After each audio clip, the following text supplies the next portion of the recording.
Hi, I'm Scott, the Miniature Maniac, and today we're talking about taking care of your brushes.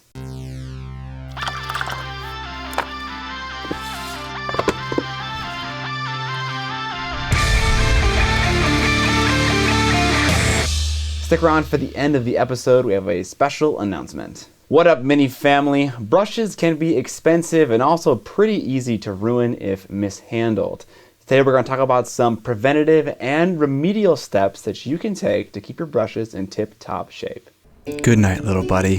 Thanks, Dad. Will you read me a bedtime story? You're 35. Oh, I guess you have a point. Tip number 1. Only drag your brush, never push it. Nice. Dragging the brush maintains the natural shape of the bristles, whereas pushing it spreads them out and can lead to paint getting in the ferrule of your brush, which leads us nicely into tip number 2. Tip number 2. Only put paint in the top 50% of the bristles. Don't you know that bleach tips are totally a thing of the past? I guess I didn't know I should. He's right, you know. Hurry up. What we're trying to avoid is getting paint into the ferrule of our brush. And the reason why we're doing that is because inside the ferrule there is glue, and that's the only thing that's keeping our brush bristles together. We want to avoid getting paint and water inside that ferrule, potentially breaking down that glue and then misshaping our brush. The reason you have to stay at approximately halfway down the bristles is because over time your wet brush will wick some of that paint into the ferrule. And the closer you are to the ferrule, the less working time you have with the brush. And this leads us perfectly into tip number 3. It's like I have a script written for this or something. Tip number 3. Rinse out your brush at regular intervals. Due to the moisture in your brush drawing the pigmentation up towards the ferrule, it's a good idea to rinse your brush maybe once every 2 to 3 minutes. Tip number 4. Do not store your brushes tip down in water. What are you doing?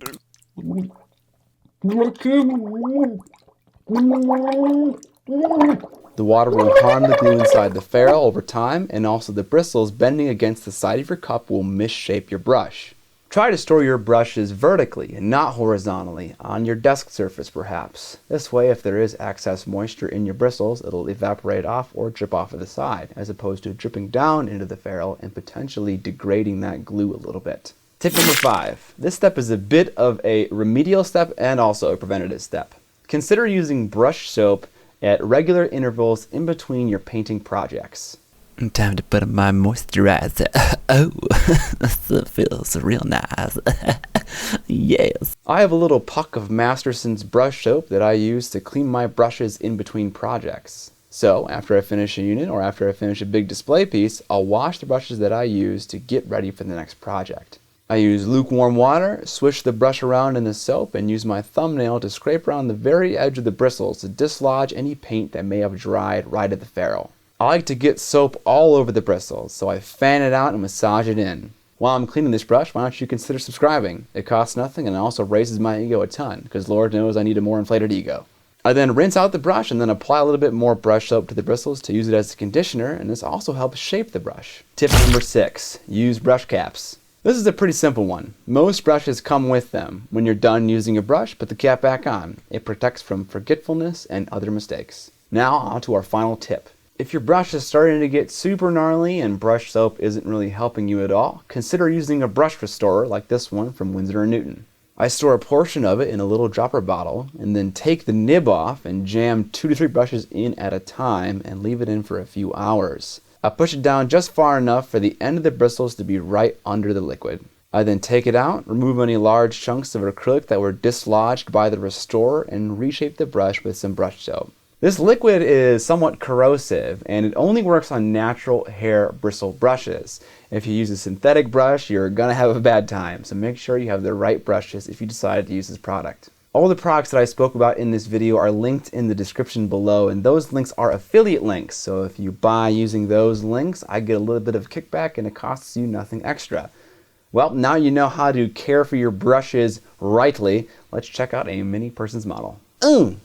I'm pulling up the Google Drive, yeah. Let's do Casey Schmitz. All right, Casey. Casey linked us up on Instagram, and he's done a Lord of Contagion. Ooh. He's got some dramatic lighting going on right now that's casting a nice dark shadow on the Lord of Contagion. That's very nice. I like the fade from green to white in the smoke. I think that looks pretty cool. I like the rust on the axe itself. You can see that it has a physical texture, and that's pretty darn cool as well. I also like the base. You put a little bit more effort into it than just using just plain old dirt and sand. You got some of that cork in there and a nerving down there, which probably comes in the model itself, but regardless, it looks better than just using basic materials. Thanks for the submission, Casey. Special announcement time.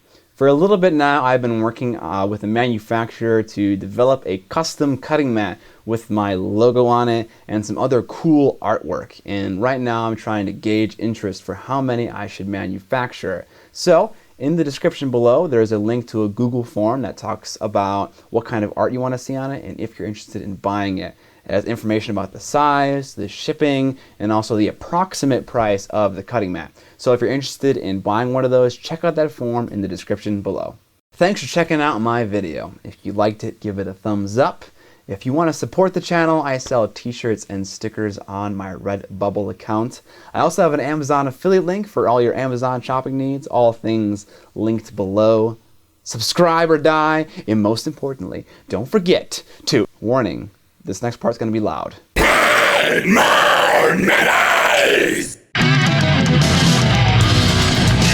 Woo! Didn't breathe that entire time. I almost died. Only put paint in the top. What does that sound? Oh, hi, Bullet. Hi. Can you sit? I love you.